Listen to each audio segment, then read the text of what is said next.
Sound Off with the Tin Caps is brought to you in part by Three Rivers Federal Credit Union. From ABC 21 Alive, this is Kelly Chevrolet's Sound Off with the Tin Caps, live from Champion Sports Bar. We got a week remaining in the season. Can the Tin Caps make some noise in this final week and get it going as we head into the postseason? Brad Shank going to stop by to tell us about Fan Appreciation Weekend and something special that could happen at Parkview Field. We, of course, are in downtown Fort Wayne at Champion Sports Bar in the Courtyard Bar Marriott, our fine host for the entire Tin Cap season. Welcome, everybody, to Kelly Chevrolet's Sound Off with the Tin Caps, brought to you by Three Rivers Federal Credit Union. Tommy Schegler and Ken Horn. We got a rowdy crowd in here tonight. Must be the final Monday of August. What's going on? These people in here are on their horse. Hey, you guys are feeling it out there. We like it. We like it. Okay. Come home for Labor Day weekend for the final 3 games at Parkview Field of the regular season against Great Lakes. And then, before you know it, the postseason will be here. Yeah, we're going to talk a lot about the postseason as we go on throughout the rest of the show. One of the things I do want to talk to get on a bit of a roll getting ready for postseason play. And really, that's all that matters when you're talking about the Midwest League playoffs. I mean, they're short series. Yes. If you can get hot at the right time, I know we've been kind of harping on it throughout the course of the second half. They've got to get going. They've got to get going.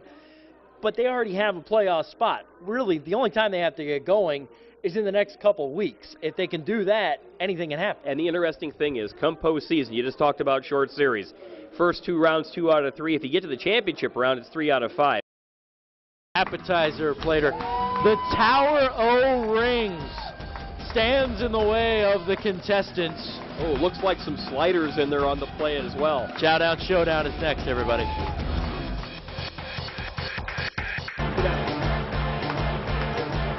All right, welcome back to the show. Kelly Chevrolet, Sound Off with the Tin Caps. Rolling along, we have our Chowdown Showdown for the night. And, we have interns that help us with this show. They're the life's blood of the program. That is actually the complete and total truth. They really help us behind the scenes. Allison is in her very first day as an intern here with the show. She's gotten this crowd fired up. Use the microphone there, Allison, and introduce us to our contestants here. All right, welcome to our showdown. Let's meet the contestants. Excuse me, what is your name? I'm Kyle Janis from Chicago, Kyle. Oh, yeah. From Chicago. So you love the Blackhawks, right? Of course, love the Blackhawks. I got a nice Stanley Cup. Oh, look beautiful, at this. beautiful. Look at All that right, how Stanley about Cup. you? Team Awesome. Team Awesome. Team okay. Awesome. You don't have a name? Russ. Russ, all right. Now, how about you, sir? I am Big Paulie from New Orleans. All right, Big All Paulie. right. Wow. I'm Spank. I'm from California. All right. Thanks. An all-star cast. These guys are a little... All right, Allison, I'm going to explain the rules because I know that you, once we get you started, whoever finishes first or has the most finished by the end of this segment wins, and the winner wins a pair of tickets to an upcoming Tin Caps game, okay? On your marks, get set, go. All right, that is the Chowdown Showdown. This is the first time we've ever gone teams on the Chowdown Showdown. It's 2 against 2. They're not going as individuals here. It's the 2 guys on the right and the 2 guys on the left. All right, we're going to see how it goes. We'll check back in with them in a second. All right, Allison, make a call. Yes, Tommy. Who won, the team on the left or the team on the right? Honestly, how I'm feeling at this point, I feel like the team on the left needs disqualified. Because Oh, disqualified. Yes. Disqualification. I mean, it looks like they have nothing left on their plate. But they they've been threw it getting all on through the other their team plate. The whole All entire right, time. don't break the light. Don't break the light. These guys are my winners. All right, I'm going to cut out of this thing before we get in trouble with the FCC. All right, we got to take a break. We'll be back with Brad Shank from Champions. Shout Out Showdown. The wheels came off. The Shout Out Showdown.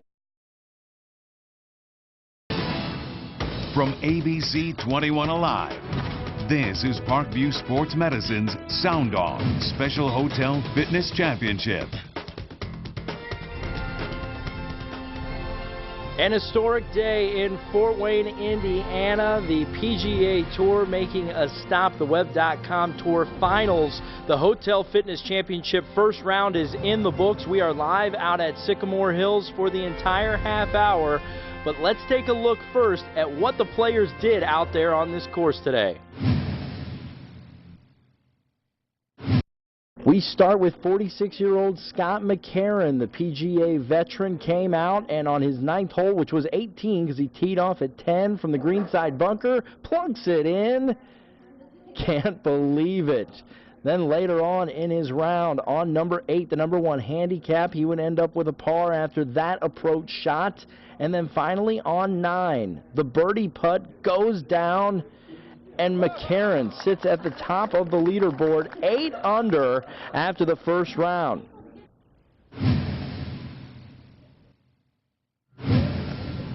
How about 2008 Masters champ Trevor Immelman was asked today why he's here. He said plain and simply he hasn't been playing good. And after back-to-back birdies on the 2 previous holes, he gives it all back with a double bogey on number 13. He would get some of it back on the par 5, 15th out of the bunker, his 3rd shot.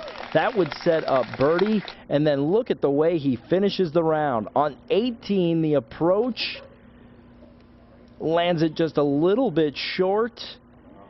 And then it rolls right up to the cup. A tap-in birdie. Immelman is 3 off the pace at 5 under.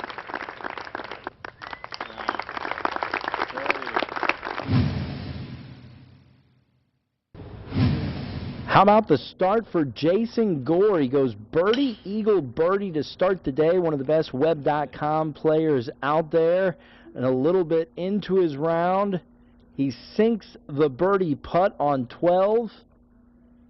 And then on 17, this is a par putt. Gore is right in it, 1 off the pace at 7 under. You know, it was a lot of fun. I stayed loose out there. It was great playing with Russell and Nick. They're great guys, and we're happy to be here. There's a good golf course, and you know, it's the first tournament of our qualifying school. Played well all day. A lot of good shots. Putted pretty well, so just looking forward to the rest of the event. I mean, only been 18 holes so far, so a long way to go, but off to a good start. But with all that said, I played really well, played really solid, only had 1 bogey, and you know, yeah, I'm really happy to be right there, and with a morning round tomorrow coming up, with conditions should be great. So yeah, I'm excited. Yeah, just 1 off the lead. A lot's been made of the new format. I went double bogey my first 2 holes, so I'm pretty happy with it. I hadn't seen the golf course yet. My caddy was the only one that had seen it. I had to pull out of the Pro-Am yesterday, so if you would have told me I shot 68 this morning, I would have told you I'll stay at home and tee it up tomorrow at 12:40 or whatever my tee time is. As you go for it, 25, Web.com, fine. 75, okay, you've been successful. Now you're paired with the PGA Tour players. I mean, I think when you put the 2 together, you have the clash between the 2. I think it makes for an interesting like bragging scenario. Oh, absolutely. Yeah, it is. Because you put these guys on the Web.com, whether it's the PGA Tour. Now all of a sudden you're playing 4 different golf courses that a lot of players haven't seen more than once. Exactly. Which I think is interesting because you put guys of Phillips quality. I'll take it. You know, it's a marathon, not a sprint. But this morning was the round we had to go out and play well and shoot some low numbers. But yeah, it's the finals. You just kind of keep trudging along and see what happens. All right, welcome back. Last segment of the show. We thought we'd end with a bang. There were so many great shots out there today. We were here on 18, but we thought we would take a look at the best shots out there. Let's take a look. Tour player Michael Putnam on 14 almost has a hole in 1. He's tied for 54th at 2 under.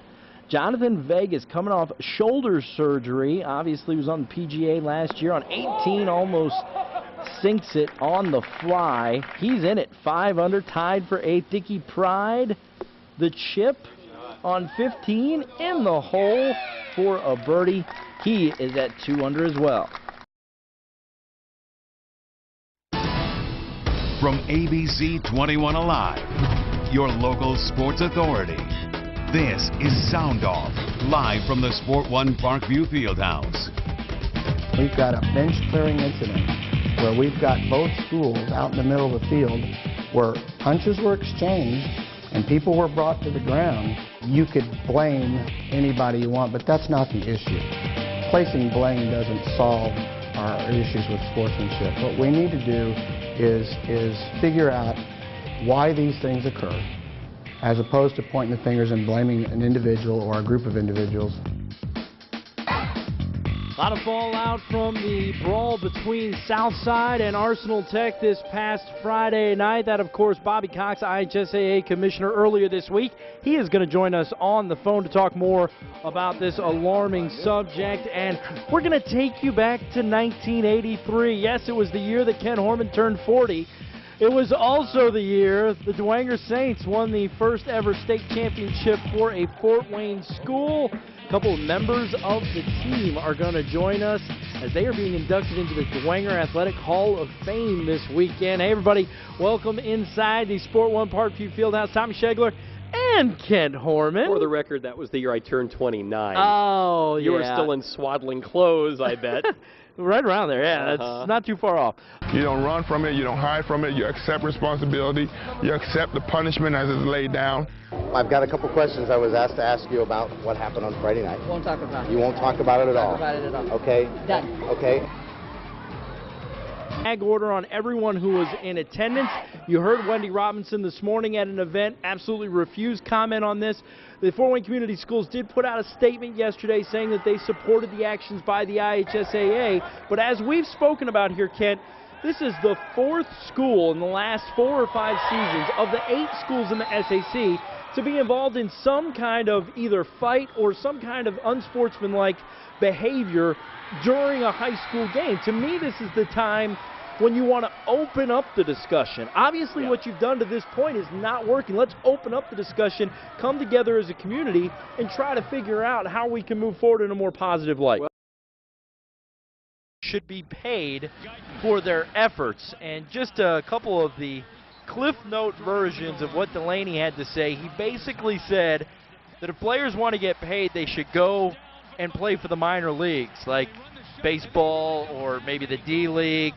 He said if you're a football player, you should get yourself an agent and go to an IMG and get them to pay. 49ers team, now you're going on the road to Jacksonville, obviously probably the worst team in the NFL.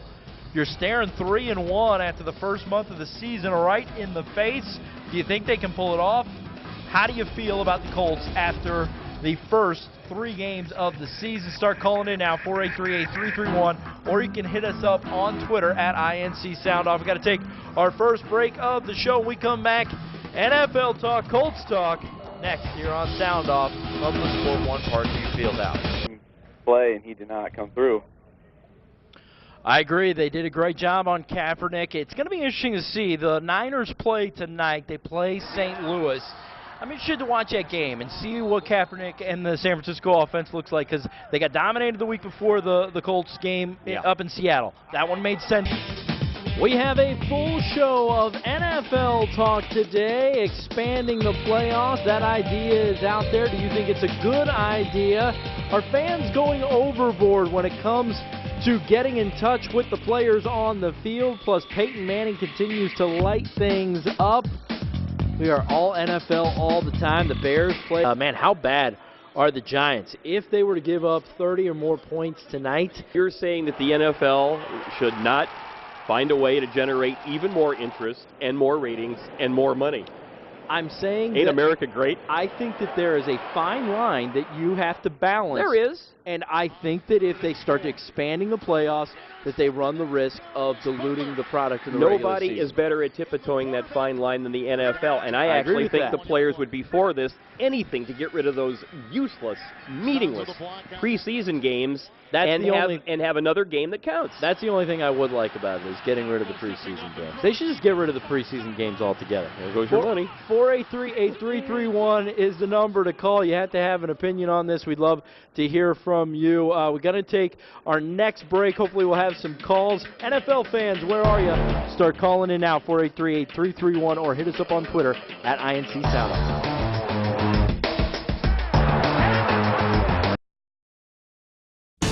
From ABC 21 Alive, your local sports authority, this is Sound Off with the Comets, presented by PHP, live from Champion Sports Bar.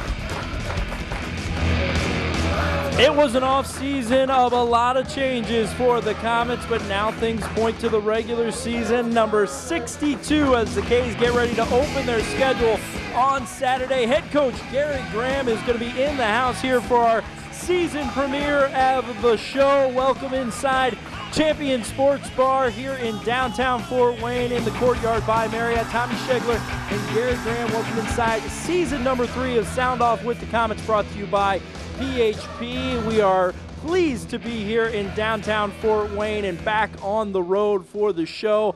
This is the 3rd year of the show already. It's kind of hard to believe. I was on the show the initial year as the assistant coach with Al, so I remember it out there originally at Wrigley. So I'm glad to see the show's going good, and it's good to see you again, Tommy. It also brings up an interesting point that there's been a lot of changes. I mean, just 2 years ago or so, you were assistant coach. You've since gone down to Florida, started a head coaching career, had some success, and now you're going to be behind the bench as the head coach this coming Saturday night. Yeah, obviously I'm very excited. You know, my relationship with the Frankies go back a while, and obviously it's a good working relationship to have with David and Michael there, and you know they were very familiar with me. There was the interview process was very serious, and you know I was doing some scouting for him. I started out doing some scouting work for him after we won the championship down there in Pensacola. I went and scouted down there in Florida, went to Cincinnati and scouted, did some scouting, some video out there with the Western Conference playoffs. But I'm excited, you know, to bring my knowledge to the table here. I mean, we got a good group of guys here. David and I got a great working relationship. We put in a lot of work this summer to try to get this team back to where it needs to be. Yeah, absolutely. And we're going to talk a lot about some of the work, some of the talent that you've brought in here as training camp is just wrapped up and you are now down to your roster of 20 players. But before we do that, we definitely want to give out the phone number. 483-8331 is the number. Start calling in now. Gary's going to be joining us throughout the course of the entire half hour. There have been a lot of changes with the organization, new philosophy, and to some degree with Gary coming in as the head coach. So I'm sure as Comet fans, you have a number of different questions of what exactly are we going to see on Saturday night? How are things going to be the same? How are things going to be different? A lot of excitement leading up to this season of Comet hockey, as nobody was happy with the way that things finished up last year. So we want to hear from you now. We open up the phone lines, 483-8331. Start calling in right now. We're going to try to get in as many questions as we can over the course of the half hour. And as always, you can always hit us up on Twitter as well. At INC Soundoff is how you can get your question. I will try to monitor that as the questions come in and get as many of those questions in as possible. We're going to take our first break. When we come back, the Chowdown Showdown lives on. We got our first Chowdown Showdown of the season here from Champion Sports Bar in the Courtyard by Marriott. Two guys going to square off, eat some sliders when we come back for bear tickets to an upcoming Comets game. All right, we will be back from Champions here from the season. Yeah, I think I don't get much into that, Cole. I'm looking forward to seeing you, bud. I haven't seen you in a couple years, but I'm glad to see that you're calling right away when I'm back on the show here. But what I can tell you is that it's a game-by-game approach. I'm a coach that lives in the moment. I take every day I try to get the most out of my guys, and every game I try to prepare as best as I can for that given moment. So our mentality this year is to not lose back-to-back games and to try to get on winning streaks. So it's not a big picture thing where I'm talking about, you know, playoffs and what we're going to be down the road. We want to be playing our best hockey come playoff time.